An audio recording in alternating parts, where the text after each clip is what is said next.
Hi, I'm American McGee, one of the founders of Spicy Horse Games. I wanted to say thank you for taking a moment to consider our Kickstarter campaign, and I'd like to tell you a little bit about our studio. For the past 6 years, Spicy Horse has maintained a unique position among game developers, being one of the longest-standing independent game studios in China.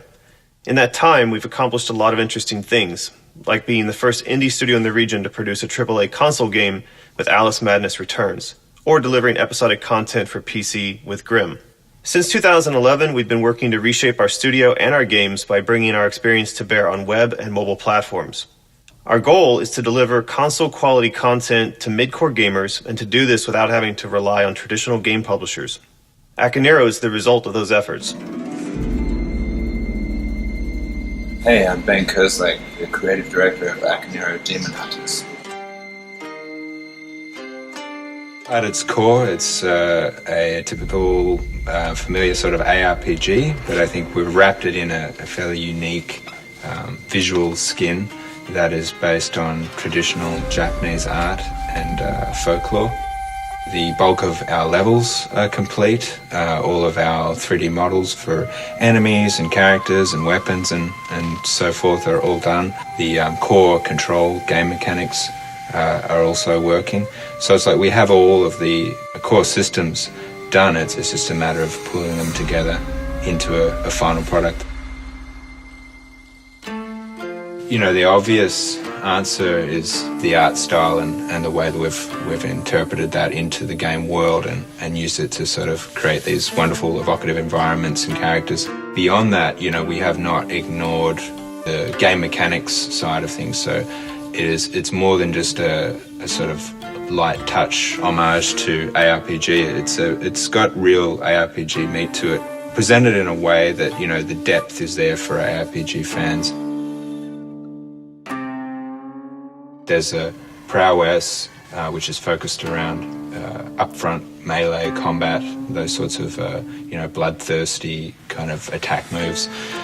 And then there is fortitude, which, as it sounds, is based around defense and support. And then finally we have the cunning ability set, which is, so that's like the rogue ninja. So we have a lot of vanishing, teleportation, setting traps, and most importantly, I think, ranged attacking.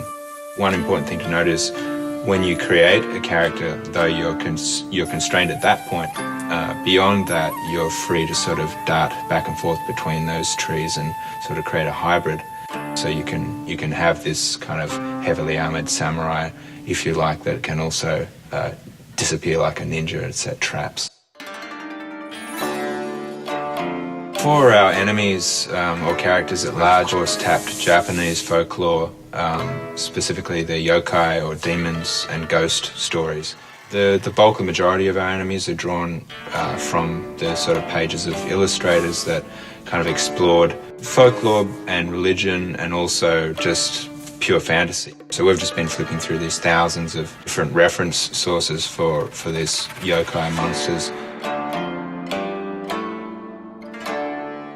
We have 100 visual templates for weapons, but each one of those can have a broad range of random stats applied, 3 different properties that affect you know, the weapon's performance and stat bonuses and so on.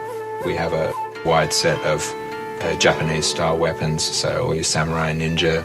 For armor sets, we have 3 pieces visible on the body, and that's primarily how you customize your shape and character style. And we have a really broad range, so I mean we have everything again from samurai and monk right up to sort of more typical Western ranger stuff. You can pretty much create any kind of hunter that you'd like.